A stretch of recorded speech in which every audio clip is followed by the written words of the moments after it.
Bienvenida a los profesionales que van a estar en la charla, que son el doctor Francisco Dadic, él es director de toxicología en la Fundación Iberoamericana de Salud Pública, el licenciado Leonardo de Vincentis, él es director de la diplomatura en enfermería de consumos problemáticos, y la licenciada Julita Lanza, que ella es directora de psicología en la Fundación Iberoamericana de Salud Pública.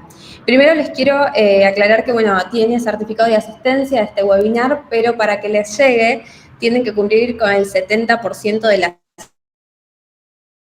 o sea que no tienen que irse mucho tiempo antes, ya que es automático el conteo, lo hace la plataforma, así que tienen que cumplir con el 70% de la asistencia, y finalizado el webinar les va a llegar un mail y luego tarda más o menos media hora en que lo puedan descargar. Y les va a llegar con el nombre con el que se registraron en la plataforma. Y eso no se puede cambiar porque es automático, pero más que nada para que sepan del proceso.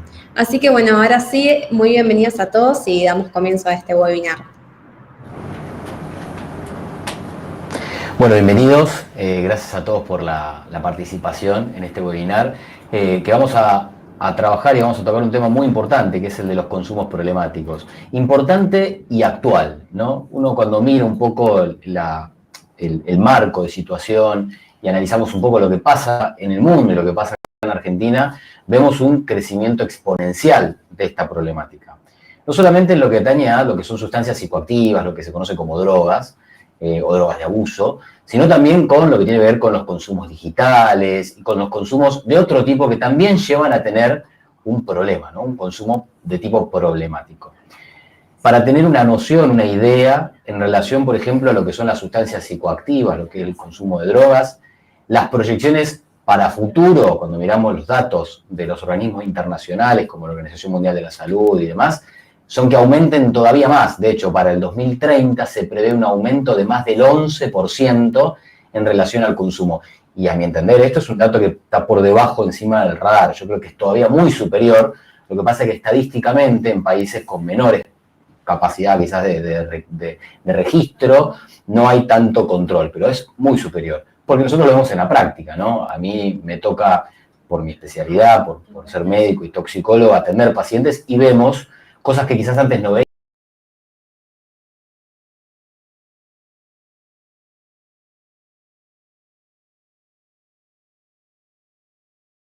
veíamos chicos de 16 años consumiendo alcohol como edad de inicio, y ahora lo tenemos a los 14. Ahora vemos, por ejemplo, que las chicas consumen casi la misma cantidad de alcohol que los chicos, cosa que antes no era tan frecuente. Ahora vemos que ha aumentado el consumo, por ejemplo, de cannabis. Con esto, haciendo una salvedad, ¿no? Si hacemos un poquito de foco en esto, vemos que quizás por la menor percepción de riesgo, también por una moda, ¿no? Esto pasa mucho, por ejemplo, con las sustancias psicoactivas, con las drogas que se transforman en moda, ¿no? Hay una droga que está de moda y se consume más o menos. Por ejemplo, en las películas, ¿no? Ahora ven todas las películas americanas, siempre los adolescentes están consumiendo cannabis. Y eso pasa a tener como una naturalización por parte de los jóvenes y de los chicos. Con relación al alcohol y el cannabis, por ejemplo, se ve muy marcado. De hecho, acá en Argentina, los datos que tenemos, datos más duros, es que aumentó más de un 15% el consumo, sobre todo en jóvenes, ¿eh? Y además acá tenemos un problema mayor, porque, ¿qué vemos hoy?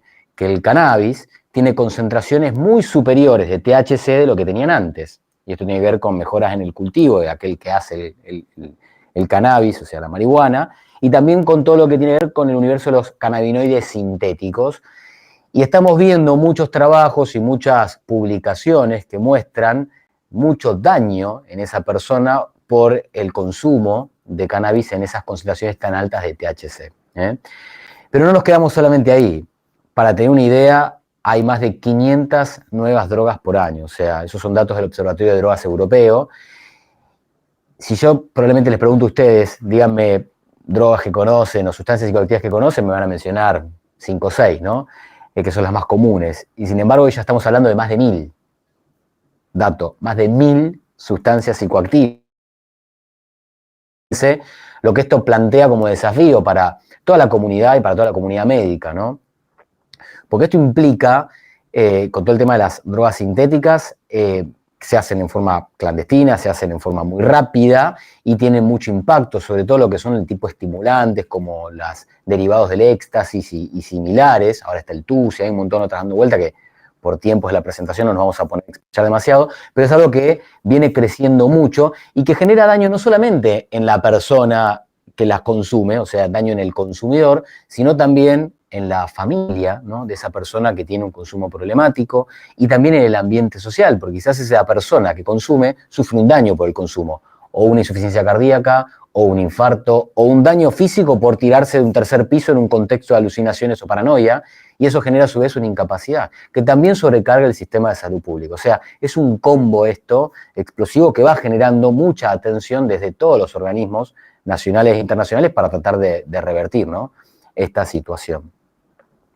Saliendo un poco del foco de lo que es la droga, cuando nosotros hablamos del consumo problemático, y acá no me quiero ir demasiado en terreno de acá la licenciada o del licenciado, que van a hablar un poquito más de detalle en esto, pero hay distintos niveles, ¿no?, de consumo. Nosotros no hablamos solamente de la sustancia, sino que hablamos también de la parte psiquiátrica, de la parte psicológica, de la parte social, que acompañan y que influyen en ese sujeto, ¿no? Es sujeto en contexto.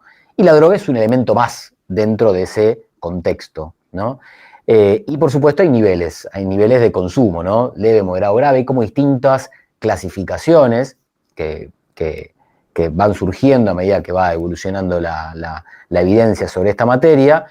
Hoy a mí me gusta mucho la que tiene que ver con el abuso, dependencia, adicción, en donde habitualmente se habla del abuso cuando consumiendo mucho más, en la dependencia cuando ya empieza a haber un deseo persistente de ese consumo, y en la adicción en donde ya tenemos un consumo reiterado, repetitivo, con craving, o sea, con un deseo irresistible que no pueden parar de consumir, ¿no? Ahí es como que la vida de esa persona pasa por alrededor de la sustancia. La sustancia se transforma en el centro, ¿no? Quizás en el abuso y en la dependencia todavía la sustancia, la persona es el centro y la sustancia va teniendo un rol más protagónico. Pero la adicción, vemos el centro de la vida de esa persona es el consumo. ¿Y por qué? ¿Qué les parece a ustedes? Piénsenlo un minuto. Sé que no estamos ahí para preguntar, pero piensen un minuto. Porque las sustancias psicoactivas, como muchas actividades, como la ludopatía, como el juego, provocan estímulo en áreas del cerebro muy, muy, muy primitivas, que están vinculadas con conductas motivadas por el miedo o por el placer. Imagínense, ¿no? Si nosotros analizamos esto y vemos el neurodesarrollo, el desarrollo normal histórico que tuvo el cerebro del hombre y de la mujer, vamos a ver que pasamos de tener un cerebro más primitivo, que tenía conductas mucho más impulsivas, a un cerebro más reflexivo, que tiene conductas más sostenidas, más controladas, ¿no? Bueno, las sustancias psicoactivas o ciertas actividades actúan liberando neurotransmisores, que son estas sustancias que provocan como una especie de estímulo, en áreas muy, muy, muy primitivas, como por ejemplo el área tegmental ventral, el núcleo accumbens, todas las áreas que tienen que ver con el hipotálamo, que son áreas que nosotros no tenemos reflexión. Por eso, con el tiempo, se va transformando ese cerebro en algo que es un proceso de neuroplasticidad y la persona pasa de tener una conducta más reflexiva a más de tipo impulsiva y de tipo compulsivo. Problemático que muchas veces excede a su capacidad de control. Y es ahí donde recurren y piden asistencia. Muy bien, gracias Francisco. Ahora nos vamos a adentrar un poco al rol de enfermería, cuál es el rol de enfermería en todo este contexto, y vamos a ver también algunos desafíos actuales para todo el equipo de enfermería. Y es importante que enfermería reconozca cuál es el lugar estratégico en el abordaje del consumo problemático. Y ahí es donde se abren caminos de intervención que integran el conocimiento clínico con el compromiso ético y humanístico del cuidado. Y les traje en realidad un caso clínico para que nos vaya iluminando a lo largo de mi presentación. Bueno, es un caso que quizás lo ven o en la guardia o en algún dispositivo, en la atención primaria, un caso muy, muy, muy común. Un joven, lo vamos a llamar Tomás, que llega a la guardia acompañado de su madre y ella expresa preocupación. Lo nota distante, irritable, dejó de ver a sus amigos y consume marihuana y alcohol los fines de semana. Refiere que este cambio comenzó tras la muerte de su abuelo 6 meses atrás. Figura muy significativa en la vida de Tomás. En la entrevista, en la anamnesis que enfermería hace, Tomás contesta con monosílabos, evita el contacto visual y no se percibe violento, pero sí emocionalmente cerrado completamente. Esta escena, como les decía, es algo cotidiano para la enfermería y representa un punto de partida de muchas de las intervenciones que vamos a hacer. ¿Y por qué hablar de esto hoy? Como les decía el doctor, hoy en día es un síndrome, un problema de salud que va en crecimiento constante y según las estadísticas del CEDRONAR, dígame, doctor, si me equivoco, alrededor de cada 90 minutos una persona ingresa a la guardia con un problema vinculado al consumo problemático de sustancias.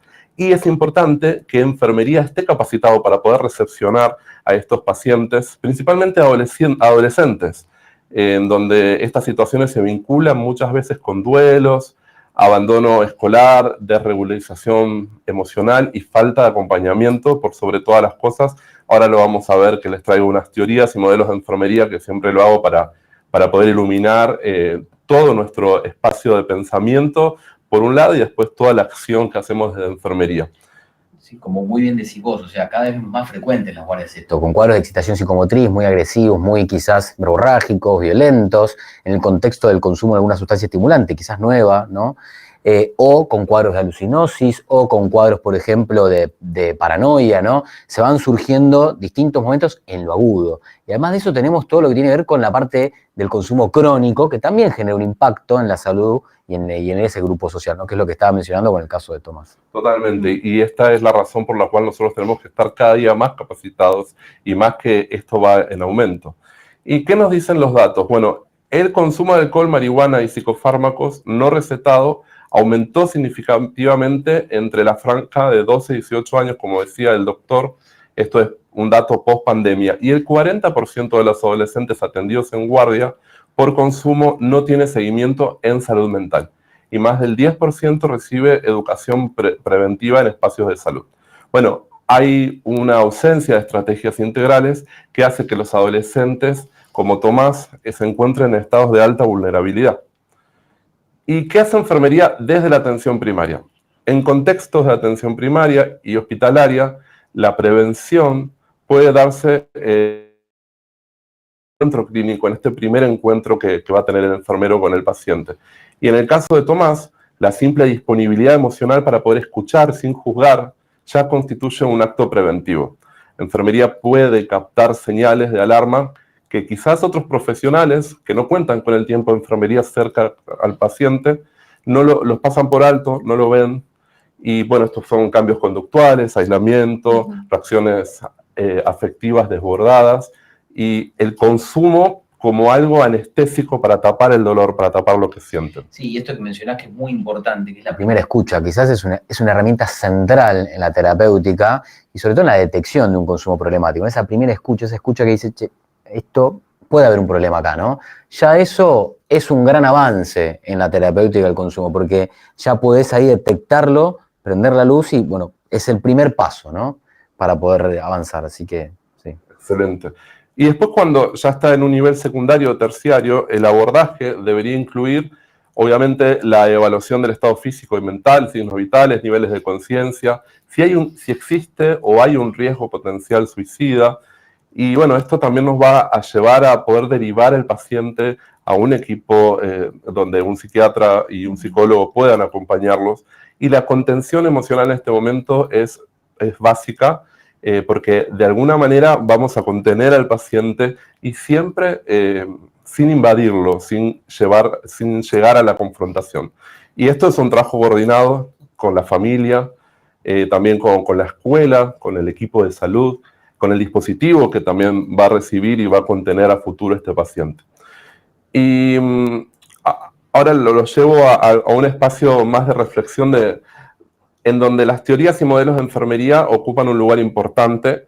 En cada espacio de formación que tengo la oportunidad de brindar, siempre traigo alguna teoría, algún modelo.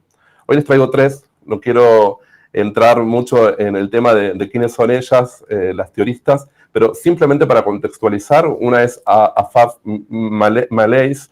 Ella es una teorista egipcio-estadounidense que tiene un enfoque que está basado en las transiciones humanas. Propuso que los momentos de cambio como duelos, la adolescencia, la migración, la enfermedad, generan vulnerabilidad, y ahí el rol de enfermería es facilitar procesos saludables durante estas transiciones. Y bueno, acá tenemos un joven, lo tenemos a Tomás, que está transitando, por un lado, el duelo, la adolescencia, la enfermedad de su abuelo, y bueno, esto generó un estado de vulnerabilidad. Y bueno, enfermería con esta teoría, que es un pensamiento filosófico, puede entender las transiciones humanas y cómo de alguna manera pueden dar inicio a un consumo problemático. Otra teoría que les traigo es la de Dorothea Oren. Ella es también una teorista estadounidense que trae la teoría del déficit del autocuidado y considera que las personas tienen la capacidad para cuidar de sí mismas, pero a veces se ve comprometida. Y en estos casos, enfermería va a intervenir para suplir, guiar o educar hasta que la persona pueda tomar control de su salud y de su bienestar. Y acá, en el caso de Tomás, el autocuidado es algo importante y algo en el que enfermería tiene que poner el foco y empezar a resaltar aquellas áreas en las que él tiene que cuidarse más, porque quizás no cuenta con los recursos para poder procesar ese dolor, ayudarlo que pueda. Y todo este contexto va a hacer de que nosotros podamos colaborar en promover decisiones saludables y reforzar los vínculos de él con su familia, y más que nada que una familia que está preocupada por él. Y después, por último, les traigo la teoría de Calista Roy. Ella también es una teorista estadounidense que habla del modelo de adaptación y plantea que el ser humano constantemente se adapta a cambios internos y externos. Bueno, nosotros como enfermeros y enfermeras tenemos la función de facilitar respuestas adaptativas que sean saludables, funcionales y sostenibles en el tiempo. Y bueno, en el caso de Tomás, está en un entorno que impone desafíos y que requieren una adaptación. Y que el consumo puede haber aparecido como una respuesta a esta adaptación fallida ante un entorno de duelo y de sufrimiento que él estaba sufriendo por todo lo que le pasó con su abuelo. Por lo tanto, Meléis, por un lado, lo que hace es decir de que Tomás tiene una transición no acompañada, que es el duelo. Oren, la segunda teorista, por el otro lado, nos habla de que Tomás tiene un déficit del cuidado y le faltan herramientas emocionales para poder afrontar este duelo. Y Roy nos habla de una estrategia de adaptación disfuncional que usa el consumo como una anestesia. Por lo tanto, la enfermería debe tener esta mirada integral y puede intervenir en todos estos planos. No solamente va a curar heridas, sino también va a crear condiciones para el cuidado profundo. ¿Continuamos? Bueno, yo voy a retomar lo que el doctor y el licenciado comentaban recién, y sobre todo la última palabra, que es la de las heridas, y me parecía bueno poder acercar el consumo problemático de sustancias, la dependencia o la adicción de sustancias y de no sustancias, ¿no? Como pueden ser, hay mucho consumo también de pornografía, ¿no? Digamos, está la ludopatía, muchas horas, digamos, de redes sociales. Hay pacientes que más o menos en promedio pasan 10 horas conectados, digamos, a las redes sociales también, y esa es una pregunta que, digamos, no nos enseñaron nunca a hacer, ¿no? Por lo menos a los psicólogos no nos han enseñado a hacerlas, y quería acercarlo un poco también a lo que son las experiencias adversas infantiles y al estrés traumático o al estrés postraumático, donde tenemos muchos pacientes, quizás con cuadro de trauma psíquico, expuestos realmente a experiencias que a veces nos parecerían como de una creatividad, digamos, demasiado cruel, donde a veces es preferible pensar quizás que no sucedieron de esta forma, pero y tal vez que son fantasía de los pacientes o cuestiones, digamos, delirantes en brotes psicóticos de pacientes, y también acercar esta mirada, digamos, integradora a que el trauma psíquico existe y que hay muchos pacientes con trastornos de la personalidad con co-concurrencia o con cuadros comórbidos como el consumo problemático, y que en las guardias, digamos, son pacientes con casos, digamos, que presentan casos muy complejos. No el paciente es complejo, sino las patologías duales son complejas. Y muchas veces lo que sucede es que hay algunas conductas que tal vez cuesta verlas como partes de una crisis, y es muy importante lo que decía recién el licenciado también, no juzgar, ¿no? Y tener una mirada, además, empática y compasiva, pero con un límite, digamos, sano, en cuanto a la simetría también en los vínculos. Eso también me parece que es importante, porque a veces puede ser que uno juzgue de alguna manera una conducta como encaprichada o mañosa, y tal vez es parte, digamos, del cuadro de un paciente que por alguna razón está, digamos, presentando en la guardia o en el sistema, digamos, público, puede ser en consultorios externos también, alguna conducta que debemos volver a mirar. Muchos, Perdón, sí, es muy difícil a veces hacer esa es diferenciación, muy difícil, ¿no? pero es importante a veces hacerla, Sí. sobre todo porque la observación, digamos, que tiene enfermería en general, es una observación que tiene muchas más horas, y cuando uno, digamos, entra o se va a ir de una guardia o a la mitad de la guardia y quiere saber de un paciente, al que le va a preguntar, digamos, es al enfermero, Sí. ¿no? Que es el que tiene quizás, Claro. Sí, sí, sí. tiene el periodo, digamos, la línea de tiempo, La línea de digamos, tiempo. más cubierta que el psiquiatra o que el psicólogo. Y también, bueno, lo que comentaban recién, ¿no? La valoración de riesgo, que me parece que también ahí hay a lo mejor algunas conductas que pueden ser más suspicaces, pero que también se pueden detectar, y que a veces pueden suceder, digamos, aún estando, digamos, el paciente internado en guardia. Hace unos años se pensaba que los predictores más fuertes en el consumo de drogas ilícitas de pacientes que tenían experiencias adversas infantiles eran el abuso sexual y el abuso físico, y el haber sido testigo de violencia en sus casas. Y en los últimos años, desde el 2023, digamos, lo que descubrieron es que el uso de distintas sustancias psicoactivas por parte de los padres, los problemas de salud mental de los padres o de los primeros, digamos, cuidadores de estos adolescentes convertidos luego en adultos, y el abuso sexual infantil y ser testigo de violencia eran los predictores, digamos, más fuertes para el uso de drogas ilícitas, por lo menos en lo que tiene que ver en el área, digamos, de psicotrauma. Me parecía bueno poder acercarlo porque es un tema a veces poco mirado, donde los pacientes tienen en los cuadros, digamos, de trauma complejo una serie de síntomas como el consumo problemático en sus distintas versiones, pero también trastornos de la alimentación, autolesiones, digamos, no suicidas, intentos de suicidio, ataques, digamos, de ira o de agresividad, y el tema de la impulsividad, mirarlo en las distintas áreas, ¿no? En la agresividad, como decía recién, en el área de la sexualidad, y también en el área, digamos, del consumo problemático o de las adicciones. Y qué interesante, porque cuando uno mira y decimos, cuando se da el mayor periodo quizás de consumo, ¿no? Que empieza en la adolescencia o en la juventud en realidad, y después llega a los 45 años, quizás es como la campana más importante. Los chicos son más impulsivos, ¿no? Los adolescentes son más impulsivos por una cuestión de neurodesarrollo, ¿no? Porque su cerebro no tiene quizás algunos frenos todavía que se están desarrollando y son más impulsivos. En ese contexto, la sustancia psicoactiva o la actividad que genera ese estímulo provoca un daño mayor, ¿no? Y también provoca que ese cerebro que se está desarrollando quede ya de por sí con algún daño que quizás nos cueste un poquito más después reparar.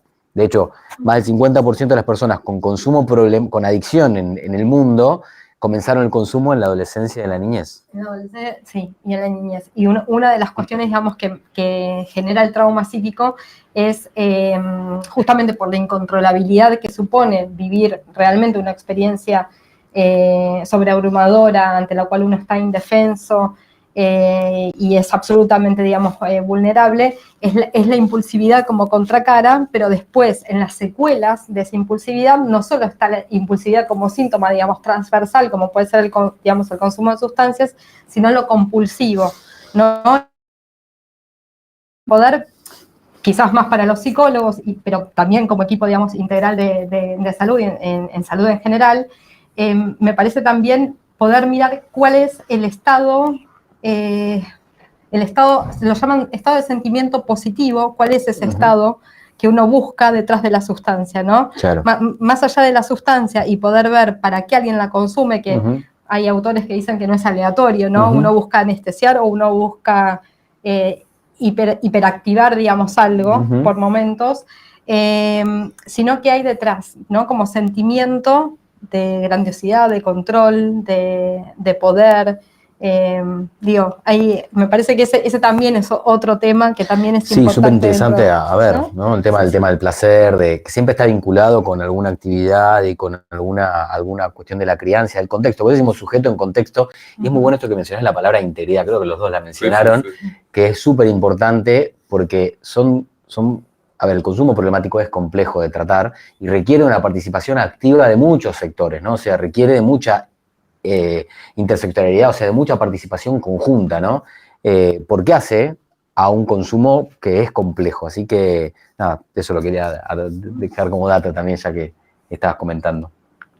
Sí, bueno, estaba pensando recién en un ejemplo, quizás ahí pensaba en pacientes que a lo mejor tienen algunas experiencias de abuso o de violaciones y que en algunos momentos, digamos, llegan lamentablemente, ¿no?, a estar expuestos a esas situaciones en un contexto de consumo, de salida, porque es divertido el alcohol, es divertido el consumo de tusi, y de repente, digamos, las secuelas de eso no son solamente a las que alguien puede estar expuesto por el consumo y el clínico, sino también, digamos, las secuelas que pueden ser postraumáticas.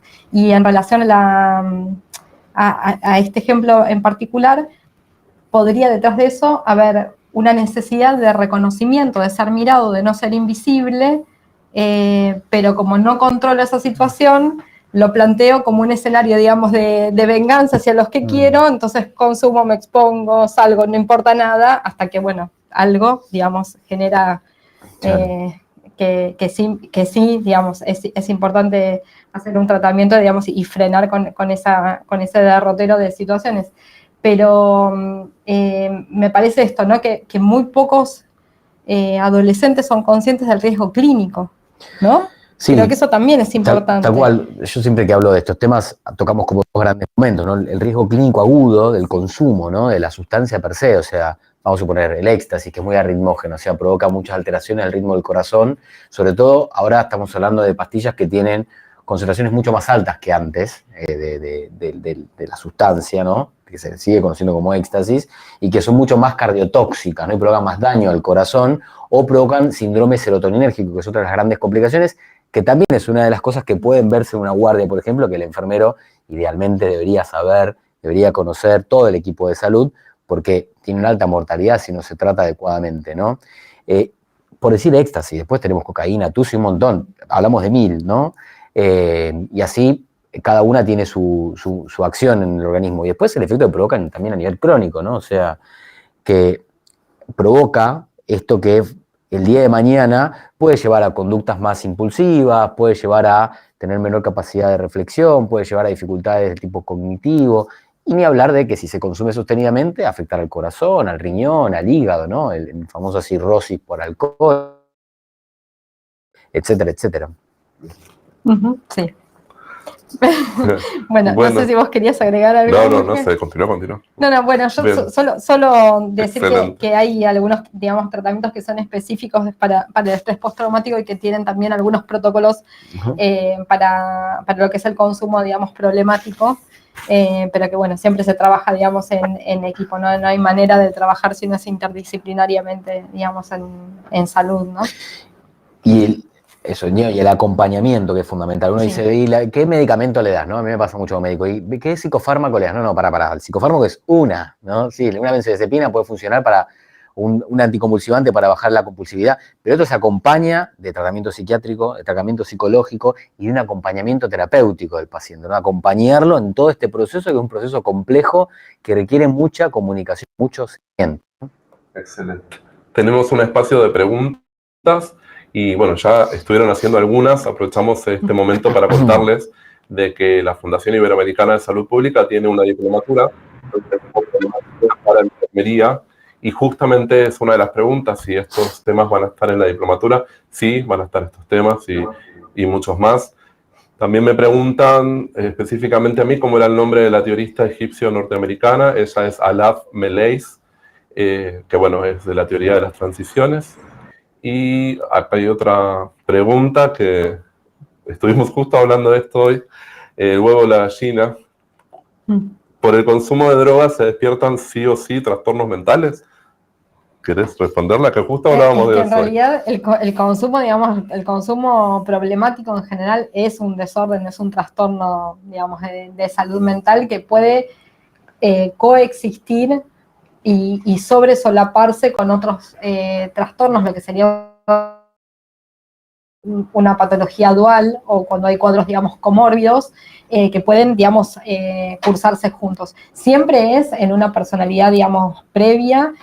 Obviamente en la infancia todavía y adolescencia, digamos, no lo podemos decir así, pero hay que mirar la individualidad, ¿sí? Las características de la persona de la que estamos hablando, de los pacientes, el entorno y la conflictiva y la dinámica o no, digamos, familiar que puede haber, los antecedentes en la historia familiar y además también las circunstancias, digamos, de estrés que pueden ser actuales y, como decía, las experiencias adversas que pudo haber atravesado durante la infancia o la adolescencia.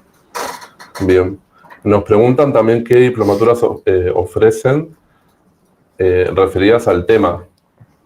Bueno, a ver, yo dirijo una diplomatura que es la de toxicología, en realidad, de urgencias toxicológicas, en donde tocamos, por supuesto, todo lo que consumos problemáticos, quizás no tanto desde el seguimiento terapéutico, no tanto en profundidad como si se acompaña en la diplomatura esta, en donde se hace más todo el trabajo puntualmente de esto y con todo el seguimiento que esto implica y todas las temáticas que implican psicológico, psiquiátrico, ¿no? Todos los abordajes.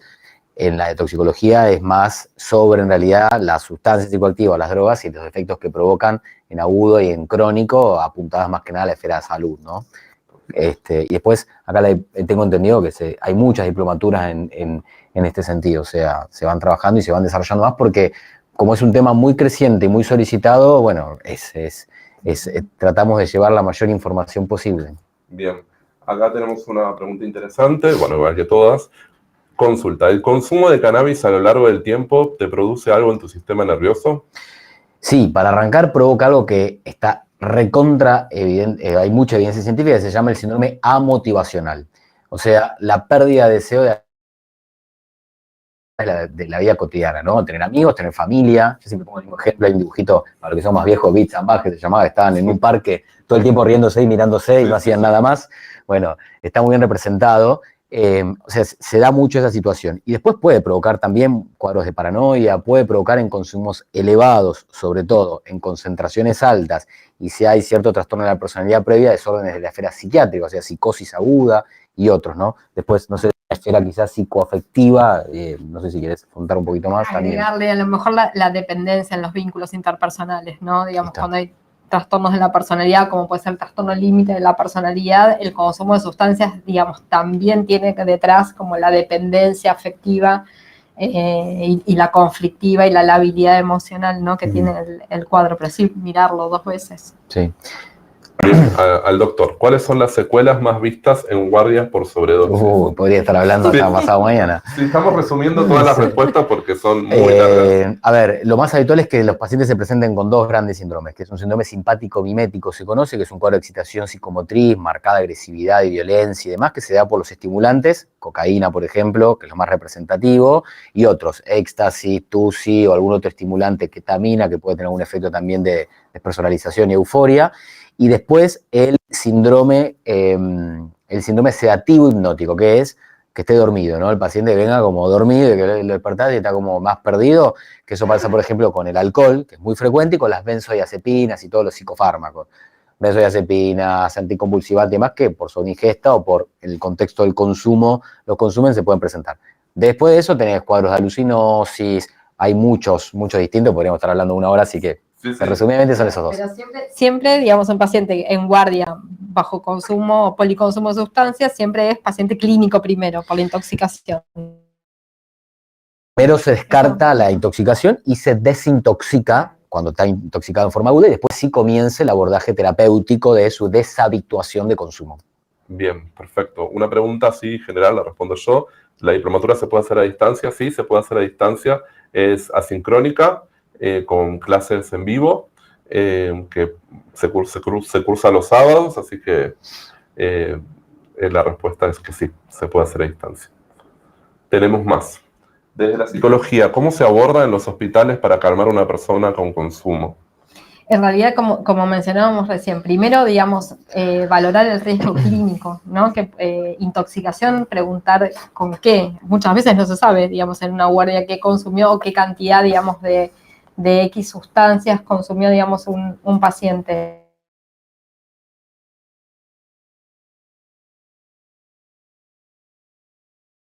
¿No? El paciente puede ser, digamos, heteroagresivo, poder mostrar, digamos, agresividad con el propio, digamos, personal que lo trata de asistir, ¿no? Con lo cual, nunca confiarnos, digamos, de más, sobre todo si el paciente está excitado psicomotrizmente o tiene signos de eso, pero tratar de poder entender qué es lo que pide, si es que es coherente también lo que está pidiendo, o sea, va a depender, digamos, de la presentación que tenga, pero sí hay técnicas, digamos, de desescalamiento para algunas situaciones de pacientes que vienen habiendo consumido, pero es caso por caso, ¿sí? Bien, perfecto. Acá tenemos muchas preguntas, estamos seleccionando. Sí. Hay una que está relacionada con el aceite de cannabis. Como complemento de tratamiento médico, ¿tiene el mismo riesgo? A ver, el consumo como complemento de un tratamiento médico. No, a ver, si tiene una prescripción médica y está indicado por un médico con una determinada concentración, ratio, dilución, con una especificidad y tiene un seguimiento, no hay riesgo, no debería haber riesgo de consumo problemático. Nada tiene que ver la marihuana fumada con el aceite de cannabis. Son dos cosas distintas y no hay evidencia terapéutica de la marihuana fumada sirva para nada, ¿sí? Sí, el aceite de cannabis, sobre todo el CBD, se ha visto que tiene grandes beneficios en algunas enfermedades, e incluso algunos aceites con THC en concentraciones un poco más altas para el dolor y demás, pero siempre con una indicación médica precisa y un seguimiento en el tiempo por un profesional, no así al tuntún, porque ahí es donde empiezan los desórdenes y los problemas. Bueno, ahí vi que hay una pregunta más que está relacionada a la que contestábamos recién, sobre si hay un protocolo de abordaje en el primer contacto con un paciente con consumo problemático en una guardia central. Sí, hay protocolos para el prehospitalario con pacientes psiquiátricos y también en las guardias, digamos, para las guardias de hospitales. Digamos, vale decir acá que un paciente con consumo problemático para la ley de salud mental es un paciente psiquiátrico, ¿no? Entonces, sí, son los protocolos para pacientes psiquiátricos en prehospitalario o, digamos, con urgencias o emergencias en los departamentos de guardia de los hospitales. Bien. Hay una pregunta que dice, ¿cómo se puede ayudar a un amigo adicto más allá de explicarle las consecuencias y beneficios de un tratamiento? ¿Hay algo más que se pueda hacer? Hay algo que se llama reducción de daños, que en Argentina se está empezando a trabajar desde el acompañamiento de las personas que quizás no quieren dejar de consumir, pero nosotros como profesionales de la salud tenemos que acompañar a esas personas de alguna manera, obviamente con ofreciéndole tratamiento psicoterapéutico y también en algunos casos la educación para poder disminuir los riesgos que tienen estas personas al consumir. En algunos casos hasta hay dispositivos que se les ofrecen materiales estériles y un montón de elementos que hacen al autocuidado. Quizás con eso respondo un poco tu pregunta. A ver si hay alguna más. Me preguntaban sobre el entorno. ¿Se trabaja con el entorno, por ejemplo, con las personas que conviven con los jóvenes? Sí, esto es esencial y es importante que la familia acompañe. De nada sirve que un joven, bueno, un adulto, si tiene un entorno que lo acompaña, va a colaborar en que la rehabilitación sea acompañada y que realmente llegue a buen puerto. Así que la familia y las comunidades y los grupos de autoayuda son súper necesarios y siempre es bueno acompañarlos desde ese lado. No sé si quieren aportar. Ahí preguntan, ¿hubo casos de consumo excesivo de fentanilo en Argentina? El fentanilo, para aquellos que no saben, es un derivado opioide, o sea, de la morfina, o sea, del opio se extrae la morfina y un montón de sustancias que son muy buenas desde el punto de vista médico. El fentanilo, de hecho, es un gran anestésico, un sedante que utilizamos para sedar a un paciente y colocarle un respirador y demás, es muy bueno también para el dolor. Sin embargo, genera un consumo problemático y en Estados Unidos, de hecho, tienen esta epidemia de fentanilo, que lo conocen como droga zombie mezclado con psilocina. En Argentina tenemos casos de consumo de fentanilo, sobre todo en personas que están, personal de salud, o sea, personas que tienen acceso al fentanilo, ¿no? Habitualmente por sustracción de ampollas y demás, sucede esto. No obstante, tema fentanilo, ahora aparecen un montón de derivados opioides sintéticos mucho más potentes que el fentanilo y que están generando mucho más problemas, que se hacen en forma, por supuesto, clandestina, cosa que acá en Argentina todavía no sucede, sí en el resto del mundo. Pero bueno, estamos atentos porque en algún momento puede llegar a transformarse en una fentanilo por su facilidad, su bajo costo y su gran capacidad adictiva que provoca, o sea, lo que provoca la sustancia, ¿no? Bien. Algo que preguntan sobre la adicción a los juegos de apuestas en adolescentes. ¿Cuándo algo se vuelve una adicción? Bueno, arranco yo. En realidad hablamos de adicción cuando, vuelvo, la actividad o la sustancia pasa a ser el centro de la vida de esa persona, para diferenciarlo a grandes rasgos, ¿no? O sea, en el consumo problemático esa persona no puede parar de hacer eso, es lo único que ve como el norte de su placer y de su sentido de pertenencia, de existencia, ¿no? En los otros, en realidad, en la dependencia, el abuso, hay un poco más de control, en realidad, y la sustancia empieza a generar impacto en la vida de esa persona, ¿no? Físicamente, provocando daño físico, como dolor de cabeza, malestar y demás, o psicosocialmente provocando aislamiento, trastornos de conducta y demás, ¿no? Ahí ya empieza a haber un daño. Pero en el adicto hay un craving, hay un deseo persistente e irreversible de consumir o de generar eso que no puede parar. Sí, esta urgencia de consumo, de hacer una determinada conducta, ¿no? También se ve, ¿no?, en el deterioro o abandono de otras actividades por priorizar, digamos, las que tienen que ver con el consumo o el consumo en sí mismo, ¿no? Me parecía.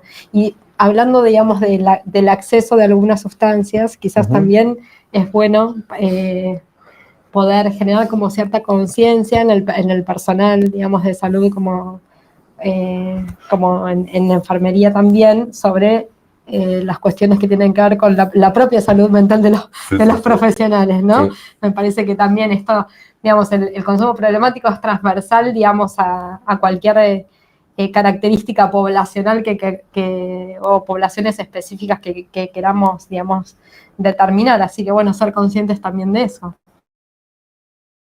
Bien, y aprovecho para contarles de que dentro de la diplomatura hay una unidad exclusiva a todo lo que es el autocuidado del profesional, ¿no? Cómo se cuida, cómo afronta el estrés que vive día a día frente a situaciones que son de mucho desgaste emocional.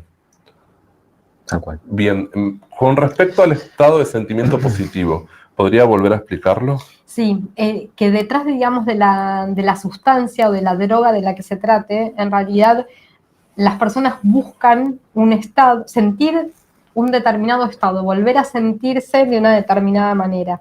Quizás es muy difícil para alguien que lleva muchos años de consumo poder evocar, digamos, la primera vez que por ejemplo, alguien consumió, la primera vez que alguien apostó, o esas primeras veces, ¿no? Pero sí se trabaja mucho con las memorias y la sensación sentida en el cuerpo y el sentimiento o el afecto que uno asocia a esa urgencia de querer, digamos, consumir X cosa.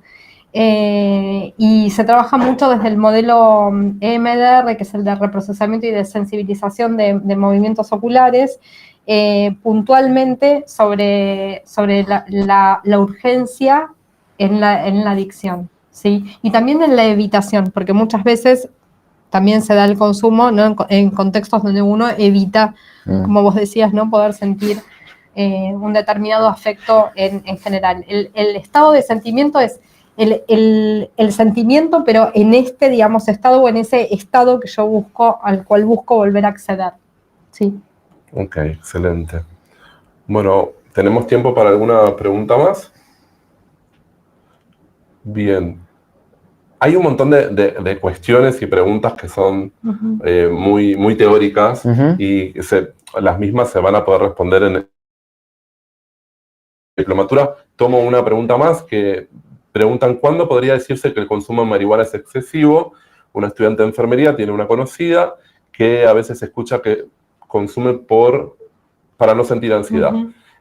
¿Hay un control en sí? ¿Es joven? Bueno, la respuesta en realidad, como les comentaba también el doctor, cuando ese consumo se vuelve problemático porque empieza a intervenir en su día a día, empieza a faltar al trabajo, tiene una conducta quizás un poco o evitativa o violenta en algunos casos, cuando interviene y se modifica su cotidianidad, ahí ya es un... La persona misma a veces se da cuenta de que algo no está bien, ¿no? Dicen, che, y no puede ser que necesite sí o sí llevarme, por ejemplo, vamos a suponer el porrito. Yo tenía casos, por ejemplo, que antes de jugar a la pelota fumaban marihuana. Y se dan cuenta de que estaba mal, pero necesitaban antes de jugar al partido, fumar marihuana, ¿no? Empieza a darse cuenta. Sin embargo, también hay algunas encuestas internacionales que están validadas por organismos internacionales como el MIR y otros, que también te permiten valorar si hay un consumo problemático y de qué tipo, ¿no? Algunas son por sustancia y otras son generales, en realidad, en relación al consumo. Bueno, llegamos al final de este webinar. Agradecemos a todos los que se conectaron, los que pudieron ver este webinar en vivo. Y si alguno tiene algo más para decir... No, suficiente también, agradecerles a todos la participación y bueno, por supuesto quedamos abiertos a futuras charlas.